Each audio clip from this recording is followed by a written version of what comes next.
In the endgame, the king is much more powerful as an attacking piece, sometimes even more so than a knight or bishop. So, as soon as you trade queens and there are less than 2 rooks and 2 minor pieces, you should activate your king.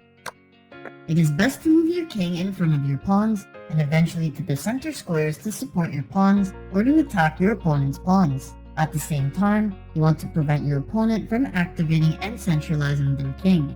For example, in this board position, black has the advantage of a protected passed pawn. However, by centralizing your king to d5, you help push your c6 pawn to promotion. Even though black captures your promoted piece, your king is close enough to capture the b6 pawn, equalizing your winning chances as you push your pawn to queen promotion. Now go ahead and try activating the king yourself. Passed pawns are pawns that can proceed to the back rank without any threats from enemy pawns. Once you push passed pawns to the back rank, you can promote them to a queen, which often leads to you winning the endgame.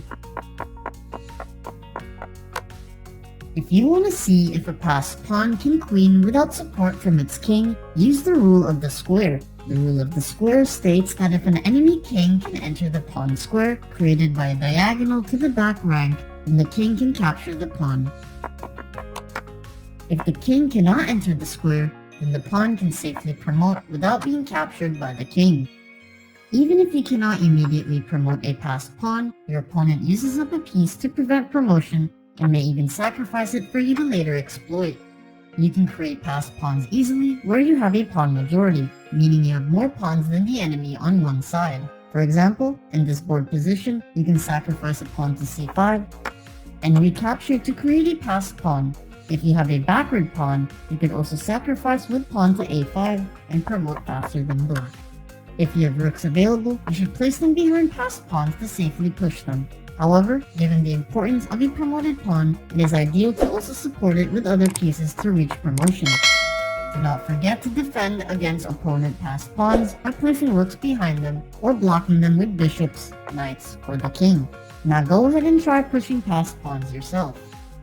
If you have a material advantage in the endgame, you should continue exchanging pieces while keeping pawns.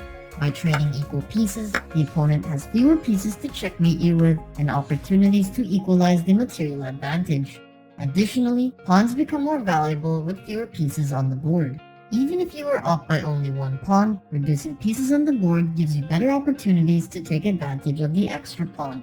For example, after trading knights, it is easier to win with only a 1 pawn lead. Now go ahead and try exchanging pieces yourself. You need to be very careful when making moves in the endgame because your opponent may trick you into a stalemate, which happens when a player cannot make any legal moves. Stalemates also occur when there are not enough pieces to checkmate the king, such as a king and knight versus a king. The best way to avoid a stalemate is to checkmate, which is easier when you push the opponent's king towards the edge of the board. However, you should still give the opponent's king at least 2 possible moves before checking it with another piece. For example, if white moves the queen to d6, black will achieve a stalemate. Instead, with queen to f7, black is cut off to the back rank and can be later checkmated.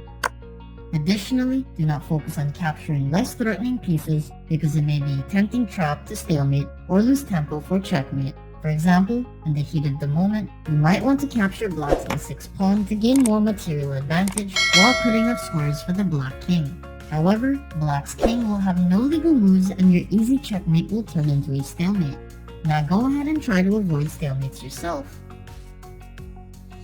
If you find yourself in king and pawn endgames, you should consider using opposition. Opposition happens when there is one square between 2 kings facing each other, and the first king to move loses control of important squares. If you made the last move into opposition, then you have the advantage. The most common position for opposition involves a king in front of a pawn, leading to a passed pawn being pushed or blocked. For example, if it is white's turn during an opposition, white cannot move its king ahead without advancing the pawn. However, if it is black's turn, they are forced to give up squares that white can use to push its pawn. Note that if you push the pawn forward first in this board position, the game will end in a stalemate. To force your opponent into an opposition, you can make a waiting move. Instead of moving the king towards opposition, you can use up a turn by moving the king in any other direction. Now go ahead and try using opposition yourself.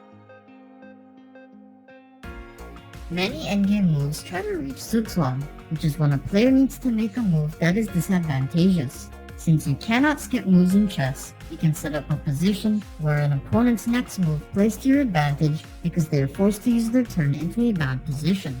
For example, putting black into opposition leads to Zugzwang because black is forced to move their king, allowing you to control the squares for your pawn to push. In another example, you can put black in Zugzwang with queen to f5, pinning the king. Black is then forced to make its only legal move, pawn to h5, and white can quickly get a checkmate. Many endgames require Zugzwang to win, such as king and rook versus king. Another type of move is Zugzwang, meaning a player makes a threat that the opponent must respond to before making the obvious move. For example, after white forks your rooks, you can check the king with rook to h5, so white cannot capture your rook. After white escapes the check, you can escape the attack on your other rook.